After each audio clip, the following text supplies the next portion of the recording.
One of the big success factors here at Spotify is our agile engineering culture. Culture tends to be invisible. We don't notice it because it's there all the time, kind of like the air we breathe.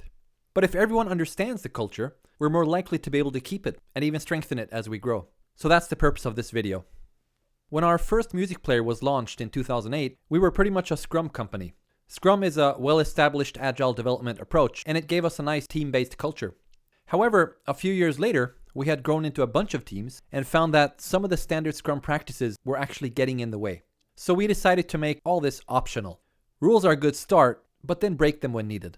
We decided that Agile matters more than Scrum, and Agile principles matter more than any specific practices. So we renamed the Scrum Master role to Agile Coach, because we wanted servant leaders more than process masters. We also started using the term squad instead of Scrum team, and our key driving force became autonomy. So what is an autonomous squad? A squad is a small, cross-functional, self-organizing team, usually less than 8 people.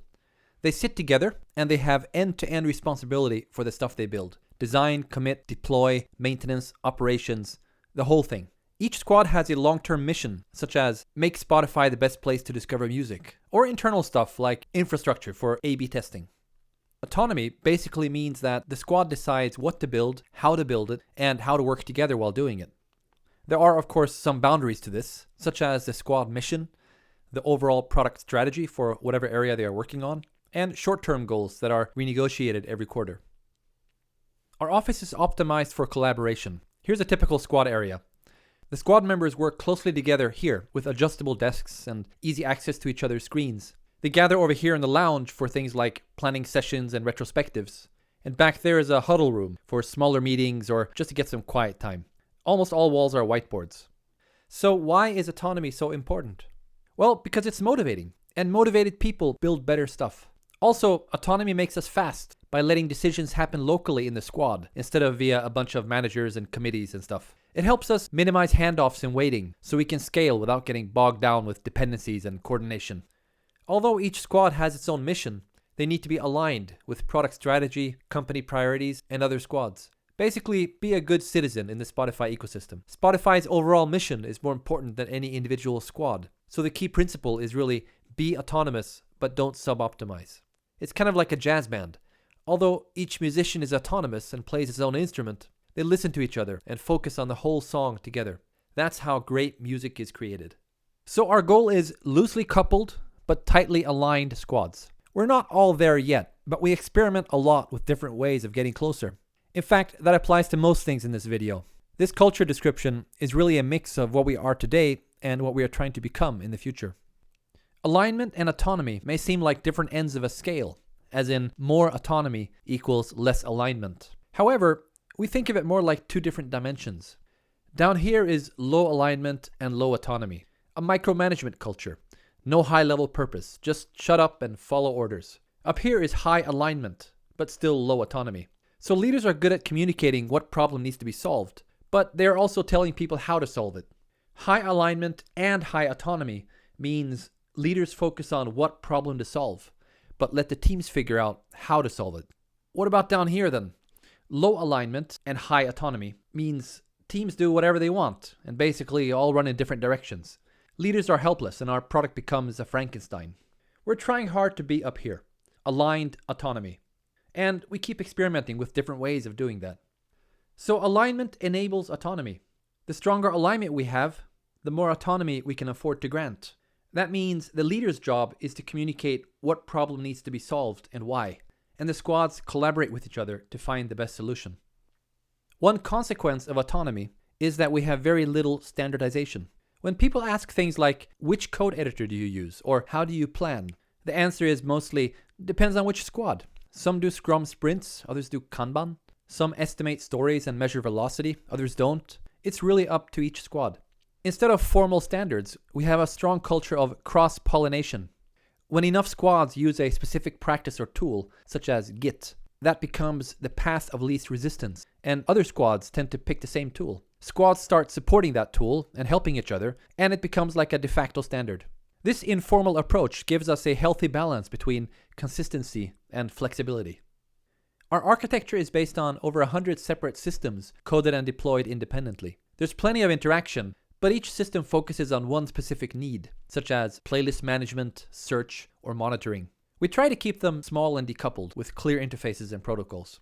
Technically, each system is owned by one squad. In fact, most squads own several. But we have an internal open source model, and our culture is more about sharing than owning. Suppose Squad 1 here needs something done in System B, and Squad 2 knows that code best. They'll typically ask Squad 2 to do it. However, if Squad 2 doesn't have time, or they have other priorities, then Squad 1 doesn't necessarily need to wait. We hate waiting. Instead, they are welcome to go ahead and edit the code themselves, and then ask Squad 2 to review the changes. So anyone can edit any code, but we have a culture of peer code review. This improves quality and, more importantly, spreads knowledge. Over time, we've evolved design guidelines, code standards, and other things to reduce engineering friction, but only when badly needed. So on a scale from authoritative to liberal, we're definitely more on the liberal side. Now, none of this would work if it wasn't for the people. We have a really strong culture of mutual respect. I keep hearing comments like, "My colleagues are awesome." People often give credit to each other for great work and seldom take credit for themselves. Considering how much talent we have here, there is surprisingly little ego.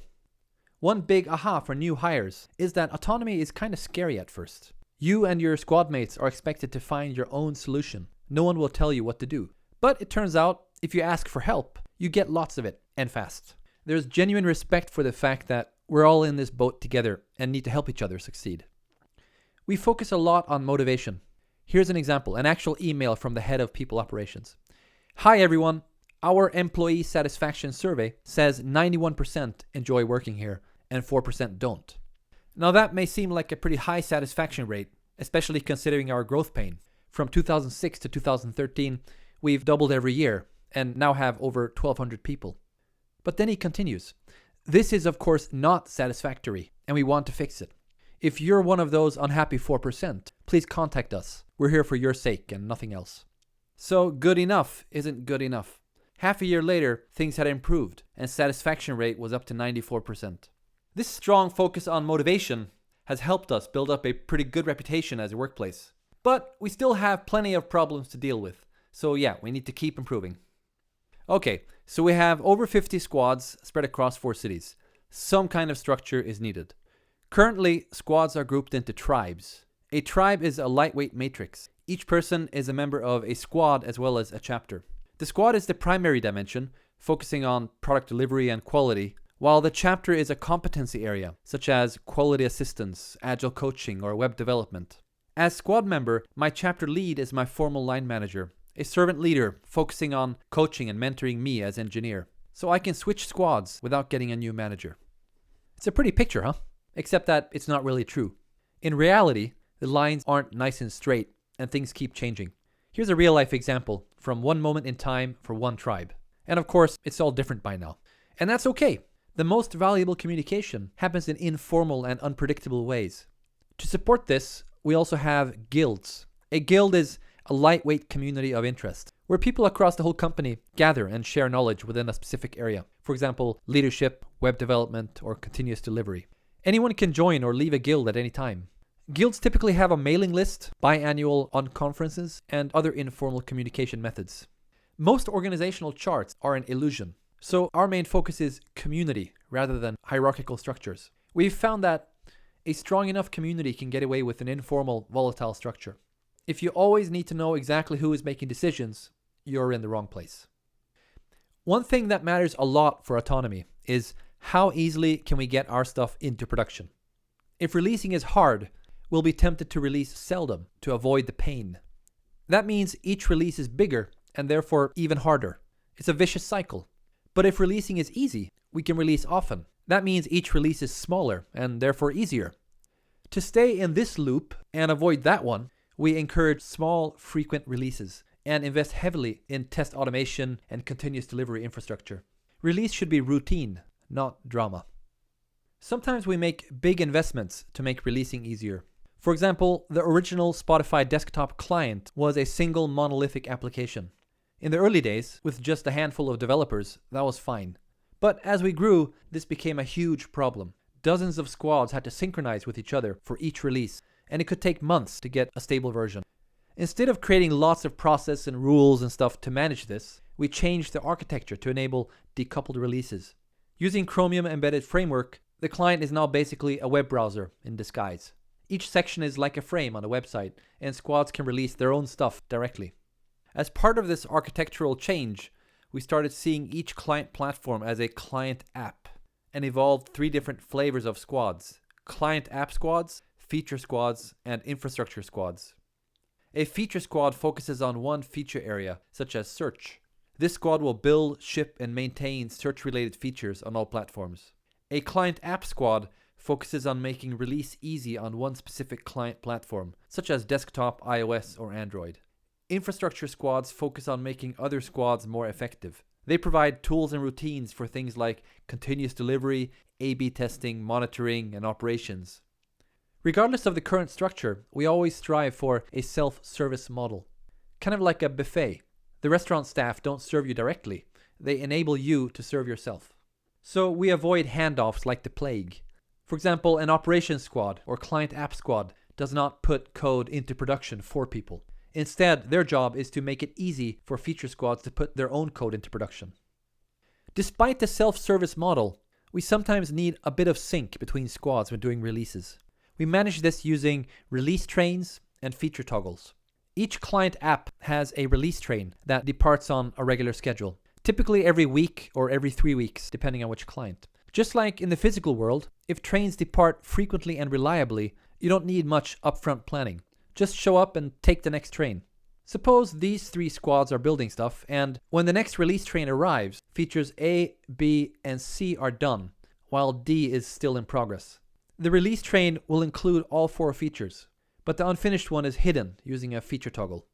It may sound weird to release unfinished features and hide them, but it's nice because it exposes integration problems early and minimizes the need for code branches. Unmerged code hides problems and is a form of technical debt. Feature toggles let us dynamically show and hide stuff in test as well as production. In addition to hiding unfinished work, we use this to A/B test and gradually roll out finished features. All in all, our release process is better than it used to be, but we still see plenty of improvement areas, so we'll keep experimenting. This may seem like a scary model, letting each squad put their own stuff into production without any form of centralized control. And we do screw up sometimes, but we've learned that trust is more important than control. Why would we hire someone who we don't trust? Agile at scale requires trust at scale, and that means no politics. It also means no fear. Fear doesn't just kill trust, it kills innovation, because if failure gets punished, people won't dare try new things. So let's talk about failure. Actually, no. Let's take a break. Get on your feet, get some coffee, let this stuff sink in for a bit, and then come back when you're ready for part 2, okay?